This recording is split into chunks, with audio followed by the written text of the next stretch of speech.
Olá, boa noite, tudo bem? No Influenciadores de hoje nós vamos conversar com um dos herdeiros de um dos maiores grupos econômicos do Brasil. O administrador de empresas e contabilista Igor Queiroz Barroso, diretor institucional do grupo Edson Queiroz. Por que ele é influenciador?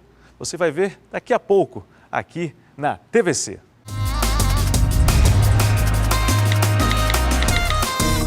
O Influenciadores está de volta para conversar com um cearense de Fortaleza que desde muito cedo aprendeu com os avós a importância do trabalho. Filho de Maria Eliane e Regis Barroso, ele é neto de Yolanda e Edson Queiroz. Hoje, aos 46 anos, é casado, formado em Administração e Ciências Contábeis pela Universidade de Fortaleza. É diretor institucional e responde ainda pela auditoria e pelo departamento jurídico do Grupo Edson Queiroz, um dos maiores conglomerados econômicos do Brasil. Igor Queiroz Barroso é o entrevistado de hoje aqui no Influenciadores. Tudo bem, Igor? Seja bem-vindo. Tudo bem, Celso.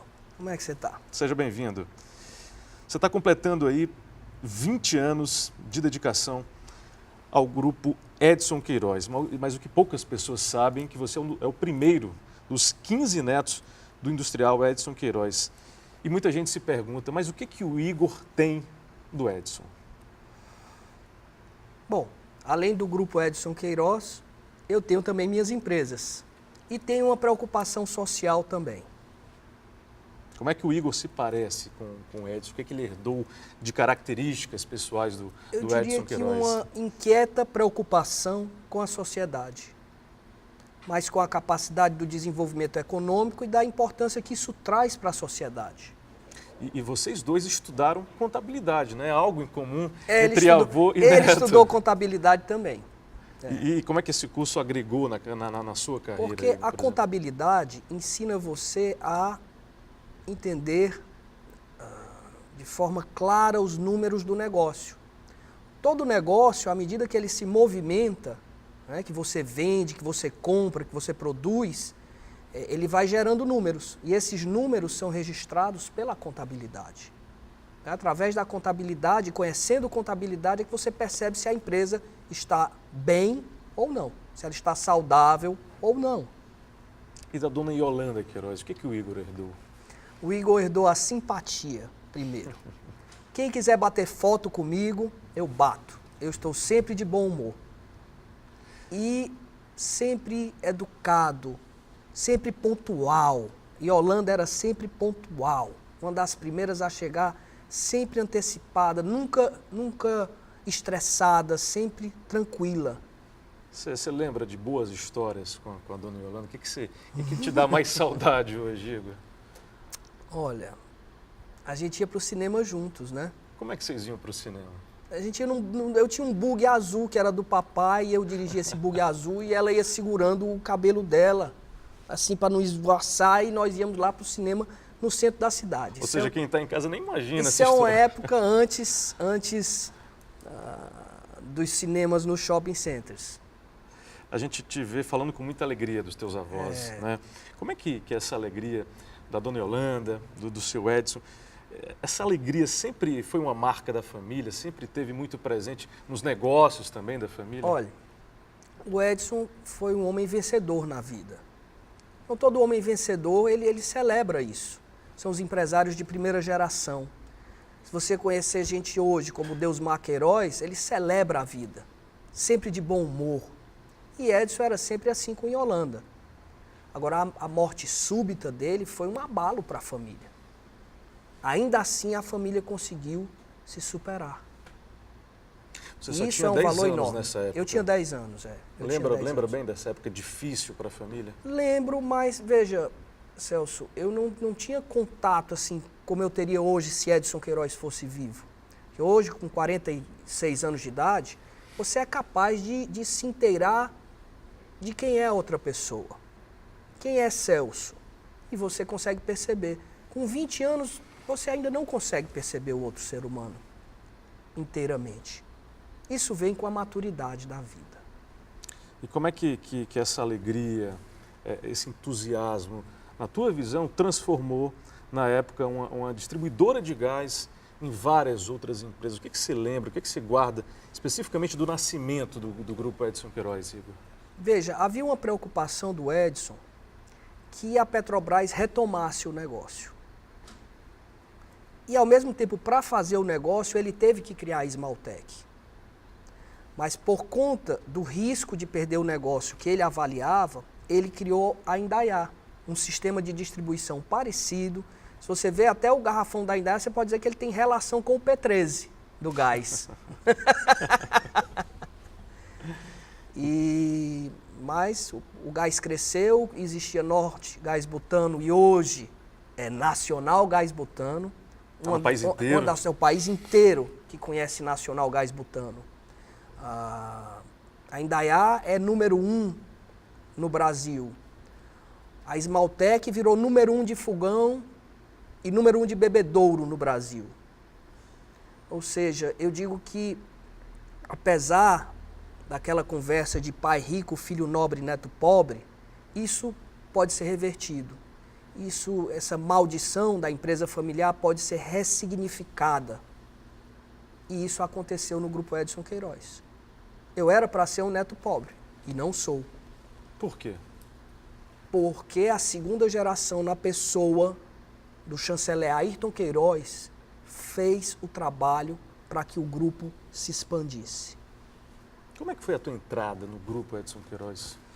Bom, Como é que você chegou até o grupo? Eu já havia trabalhado na Pepsi Cola, já havia trabalhado em bancos, né, no Banco Bozano, no Bank Boston, quando eu entrei no Grupo Edson Queiroz aos 26 anos para trabalhar na auditoria.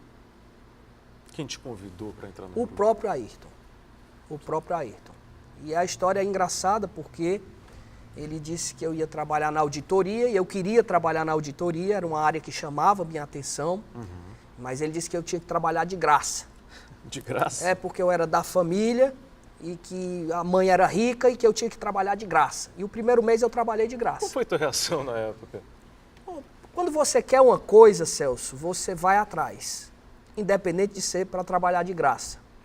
Muitas vezes eu viro para uma pessoa que diz assim, eu trabalho no marketing, mas eu queria uma chance na informática. Eu disse, cara, faz o seguinte, pega tuas férias e oferece prestação de serviço na área de informática e vê se dá certo. O mundo está cheio de possibilidades e oportunidades. É só você usar a tua criatividade para trabalhar a teu favor. Entendeu? E essa capilaridade, essa diversidade nos negócios do grupo, sempre foi uma característica, ou seja, de investir em diferentes áreas ao mesmo tempo? Eu diria que uma área liga com a outra, certo? O gás e a água estão ligados à necessidade básica da sociedade. Você tem que comprar gás, você tem que beber água, faz parte do dia a dia, né? Então eu acredito que o Edson viu essa particularidade, né? Agora, já na questão do sistema Verdes Mares, eu vejo assim que ele queria uma proteção política. E foi buscar no sistema Verdes Mares essa proteção política porque ele não queria entrar na política, ele gostava era de negócio. Certo? Edson gostava de negócio, Edson gostava de educação. Edson sonhou, mesmo sendo um técnico em contabilidade, em colocar uma universidade. Já nascendo universidade, olha a ousadia desse homem. Já nascendo universidade. Isso ainda no início dos anos 70. Dos anos 70, certo? Era de um brilho, de uma ousadia incomum. Um visionário. Um visionário, visionário. Quem é que ia dizer que a cidade ia crescer ali para o lado do Eusébio? Ele enxergou. E ele estava lá na frente, né? A gente tem um terreno ali que chama Colosso, que a gente já vai começar a desenvolver, que a gente colocou uma área imobiliária de negócios no grupo, já inovando, né? Se você for me perguntar sobre inovação, sim, colocamos uma área imobiliária que não existia, com um profissional, e a gente quer desenvolver o Colosso. É um bairro que tem lá, que o Edson Queiroz enxergou também. Para quem não é de Fortaleza, o Colosso é uma área hoje, né, que concentra atividades esportivas, de entretenimento, e já está pensada... São 170 1.000 hectares. É coisa grande, certo? Para a gente fazer algo diferente ali. Ou seja, vai ganhar um empreendimento imobiliário. Imobiliário, mas pense assim, num bairro com calçadas grandes. Planejado. Pense assim, nos Estados Unidos. Calçadas que você pode andar, calçadas que o cadeirante vai poder andar, fios passando por dentro da terra e não por cima. Aquela coisa de postes, cheio de fios. A gente quer mostrar como é que deve se fazer. A gente cansou de esperar pelo Estado. Essa é que é eu sou uma pessoa que eu cansei de esperar pelo Estado. Eu acho que o empresário tem que abrir os braços e mostrar como é que se faz. Está na hora da gente virar síndico dos nossos prédios, com gosto. Está na hora da gente pensar na educação infantil com gosto. E entender que empresário bom é empresário que cuida da sociedade. Não é só ter lucro. Que empreende socialmente. Tem que ir além porque o país precisa. O nosso contexto precisa. Agora, a gente pode dizer que hoje o sucesso do Grupo Edson Queiroz é explicado justamente por essa diversidade nos negócios, ou seja, de buscar sucesso na água, no gás, na comunicação, eu na acredito educação. Que sim, porque eu tenho visto que às vezes uma parte dos negócios não está bem, mas a outra parte está bem. Então foi como se Edson Queiroz tivesse visto uma interação, né? Às vezes a taxa de juros está ruim, nós somos líquidos. O Edson Queiroz sempre dizia que liquidez era importantíssimo. Nós seguimos a visão de liquidez. Então, às vezes a taxa de juros está alta, os negócios não estão bem, mas a taxa de juros está boa. Às vezes o gás está bem, mas a água não está boa. Às vezes o gás não está bem, mas a Esmaltec está boa. Então é impressionante como ele conseguiu ter todas essas cartas na mão. Como se a gente estivesse jogando buraco. E hoje o grupo tem esse desejo de repente, investir em uma nova área? Sim, continua isso. Só que hoje, Celso, você tem que ser mais profissional do que na época do Edson. Hoje a concorrência é maior, hoje as informações pesam, então você tem que estudar mais, não pode ser só pela intuição. Entende? Naquela época você podia ir na intuição, o risco era menor. Hoje o risco é diferente. Você tem que mensurar e medir melhor. O Grupo Edson Queiroz não pode fazer errado. Quem está em casa com certeza está curioso para saber qual ou quais áreas o Grupo Edson Queiroz pensa num futuro em investir. É possível a gente saber hoje quais áreas ou qual área? Uma eu já ventilei, que é na área imobiliária. E te digo por quê. Nós temos muitos terrenos. Por que adianta ter o ativo e não trabalhar o ativo? Isso é uma visão contábil. Você tem que dar giro no ativo, não é verdade? É verdade. Pronto. Então é isso. E a outra área é na área eólica, de energias limpas. O grupo vai passar a investir nessa área? Vai. Aqui no Ceará, que aqui é um no grande... Ceará. Aqui no Ceará. Aqui no estado do Ceará, que é um grande celeiro, tem um grande potencial. De vento. Então já há esse estudo Está havendo estudo. Maravilha. Você chega no grupo, né? E qual é a tua primeira experiência dentro do grupo? A Esmaltec foi o grande aprendizado até hoje? Tudo é aprendizado, todo dia.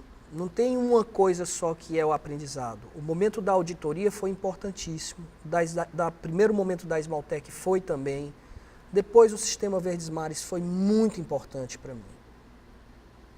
E fazer parte da diretoria como diretor institucional, trabalhar essa área institucional, uma área que era um pouco defasada no Grupo Edson Queiroz, bastante defasada, não aqui no Ceará, mas se você for atrás do Grupo Edson Queiroz, se as pessoas conhecem Grupo Edson Queiroz fora do Ceará, apesar de nós sermos um grupo com empresas nacionais, as pessoas não sabem o que é Grupo Edson Queiroz.